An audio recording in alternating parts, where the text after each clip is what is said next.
C'est vrai que quand j'ai commencé il y a 14 ans L'amour est dans le pré, je connaissais rien du tout à l'agriculture. Je suis pas une jeune fille qui... Je n'étais pas une jeune fille qui allait à la campagne l'été, etc. J'étais vraiment urbaine. Une des premières interviews que je faisais, on m'amène dans la stabulation et l'agriculteur, il me montre et tout ça. Il me dit le matin, je donne du tourteau aux vaches et tout. Et moi, je pensais que c'était du crabe. Je dis, ah bon, mais tu leur donnes du tourteau? Je dis, mais c'est super cher. Elle me dit, ah ouais, c'est cher le tourteau. Je me disais, quand même, il y a un modèle économique qui me dépasse. Il était mort de rire, il pleurait de rire comme ça. Et pareil, les seaux, la première fois, je prenais mes seaux comme ça. Mais tu prends ton seau comme un sac à main quand tu prends. Voilà, ils se sont moqués de moi pendant très longtemps. Et ça leur arrive encore.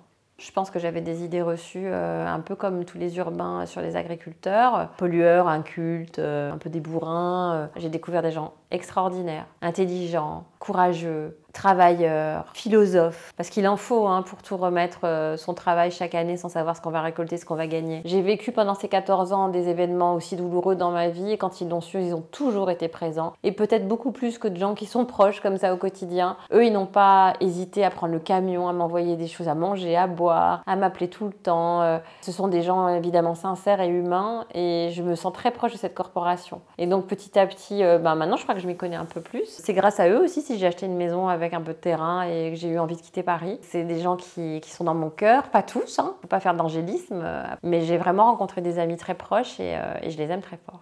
Petit à petit, effectivement, en créant des amitiés avec eux, j'ai pénétré dans leur quotidien, leurs difficultés. Et c'était évident quand M6 m'a proposé de faire un documentaire sur l'histoire de l'agriculture, j'ai foncé tout de suite. C'est parfois un peu dommage, mais c'est une réalité. Faire de la télévision permet plus de passer des messages que les agriculteurs eux-mêmes qui suent sang et eau toute leur vie. C'est comme ça. Ce système-là, je peux pas le changer, mais je peux m'en servir. C'est un peu comme en classe, quand j'étais déléguée, tout ça, quand on me disait vas-y, toi, vas-y, dire au prof qui est chiant et c'est pas possible, tout ce qui nous fait l'examen, non, c'est pas possible. Ça n'a pas changé. Je pense que c'est mon karma. Je suis celle qui a toujours été vas-y, toi. Allez, vas-y, toi. T'as une grande gueule, vas-y.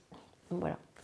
Ce qui m'a beaucoup touchée, c'est la docilité avec laquelle les agriculteurs, depuis une centaine d'années, ont complètement répondu aux injonctions des politiques français ou européens. Qu'à chaque fois, nourrir les Français, pour eux, c'était une mission qu'ils se donnaient, quitte à oublier complètement leur vie de famille, leur vie personnelle. Et qu'on leur disait, vas-y, répands des engrais, ils le faisaient. Mets des pesticides sans formation, sans protection, ils le faisaient. Et puis après, non, finalement, non, on va passer au bio. Non, là, vous salissez quand même la terre. On les a jamais formés pour rien. On leur a toujours dit de faire des choses. Ils l'ont fait avec cœur, en croyant que c'était la bonne chose. Et aujourd'hui, il y a beaucoup de bashing sur la pollution de l'agriculture, mais ils ne sont pas responsables en fait. L'alimentation française, elle est en danger. Il y avait 2 millions de fermes dans les années 60, il n'y en a plus que 380 000. Aujourd'hui, il y a beaucoup d'agriculteurs qui partent à la retraite et on sait que 2 sur 3 ne seront pas remplacés. Donc là, je tire la sonnette d'alarme. Il faut vraiment qu'on mange français, si possible de saison. Manger des fraises l'hiver, ça n'a pas de sens. Elles ne sont pas poussées en terre, elles sont poussées en Espagne dans des serres, point barre. Moi, je milite énormément pour l'achat direct à la ferme, manger de saison français, et la transparence du début à la fin d'un produit en France, pour qu'on sache exactement qui prend de l'argent sur ce produit. On montre, à travers ce documentaire, en fait, on montre des solutions.